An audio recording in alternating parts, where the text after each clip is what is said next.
Rain poured down on the city streets as Maya Chen rushed toward the Montgomery building, clutching her portfolio against her chest. She was already 10 minutes late for the most important job interview of her life. Assistant designer at Crawford Industries, the top architectural firm in the country, ran through the rain in her best professional outfit, now getting soaked. She rounded the corner onto Fifth Avenue and saw the building just ahead. Almost there, that's when she saw him.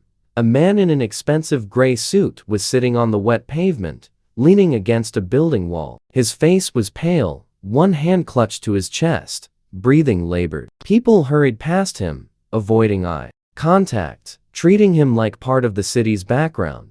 Maya slowed, her interview warring with her conscience. She was already late. This was her dream job. Surely someone else would help him, but no one was helping him. They were all walking past, umbrellas up, eyes averted. The man's breathing grew more ragged. He looked up, his eyes meeting Maya's with desperate clarity. She made her decision in a heartbeat. Maya dropped to her knees beside him, her interview forgotten. Sir, are you okay? What's happening? My medication, he gasped, pointing weakly to his jacket pocket. Inside pocket, heart condition.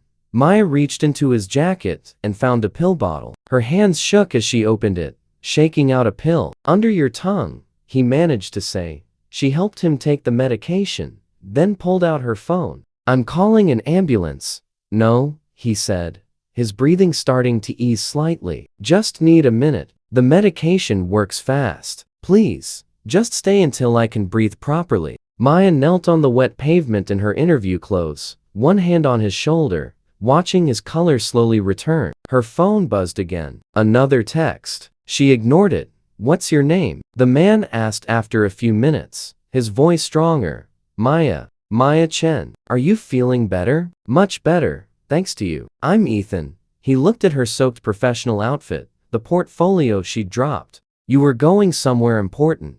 It doesn't matter now, does? What were you rushing to? Maya hesitated. A job interview. But it's fine. This was more important. Ethan's expression shifted to concern. When was it? 20 minutes ago. You need to go. I'm okay now. Maya studied him. His color was better, breathing normal, but he still looked shaky. Not until I'm sure you're stable. Where were you heading? Can I call someone for you? I was going to my office. In that building. He pointed to the Montgomery building where Maya's interview was supposed to be. I'll be fine now. You should go to your interview. Maybe they'll understand. Maya looked at the building, calculating. She was now 30 minutes late. The position was probably already given to someone else. But she couldn't leave this man alone after a medical emergency. Let me at least help you get inside safely. Then I'll try to explain, and smiled slightly. You're kind. That's rare. Maya helped him to his feet, steadying him when he swayed. They walked slowly to the building entrance. The doorman looked relieved to see Ethan. Mr. Crawford, we were worried when you didn't come in. Are you all right? Crawford. Maya's mind spun. Mr. Crawford, as in Thomas Crawford, founder and CEO of Crawford Industries. The man who was supposed to interview her. She looked at Ethan, really looked at him. Mid-30s. Expensive, but now rumpled suit. The bearing of someone used to authority. This was the CEO. She just missed her interview with him because she was helping him.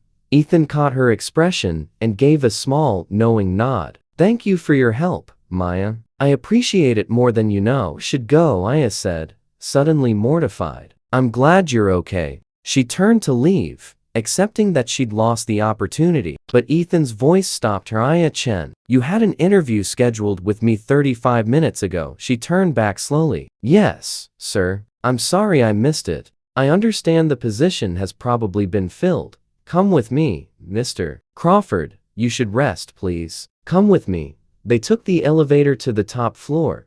Maya acutely aware of her soaked clothes, ruined shoes, and the fact that she was standing next to the man whose life she'd possibly just saved. The man who was also supposed to have interviewed her for her dream job.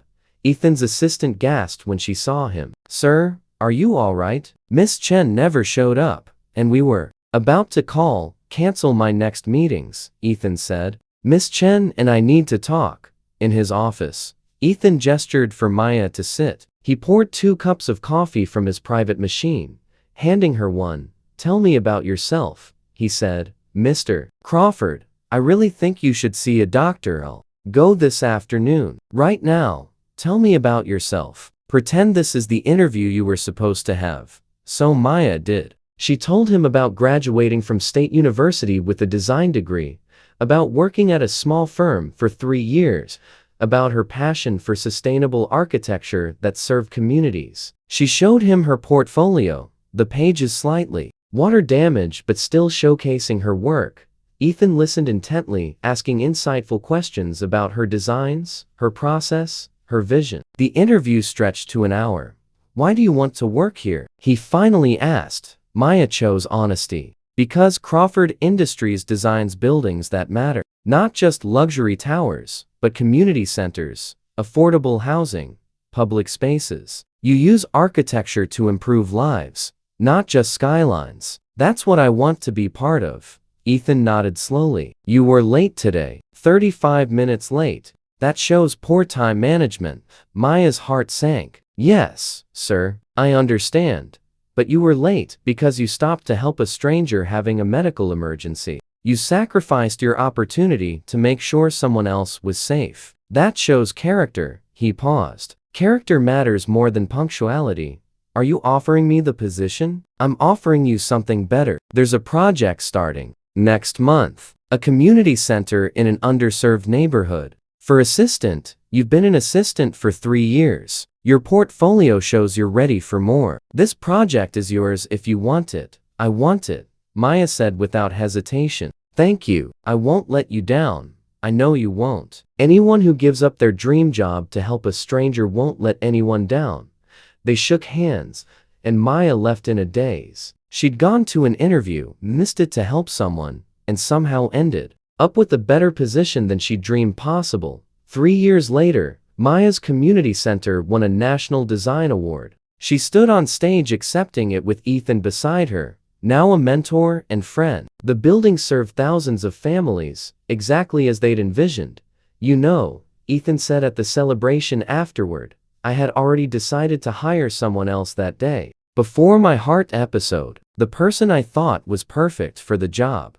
"What changed your mind?" "You did. You showed me what I'd been looking for without knowing it. Not technical skills or prestigious credentials, but someone who understood that our work exists to serve people. Someone who'd prove that by their actions." Maya smiled. "I'm glad I missed that interview.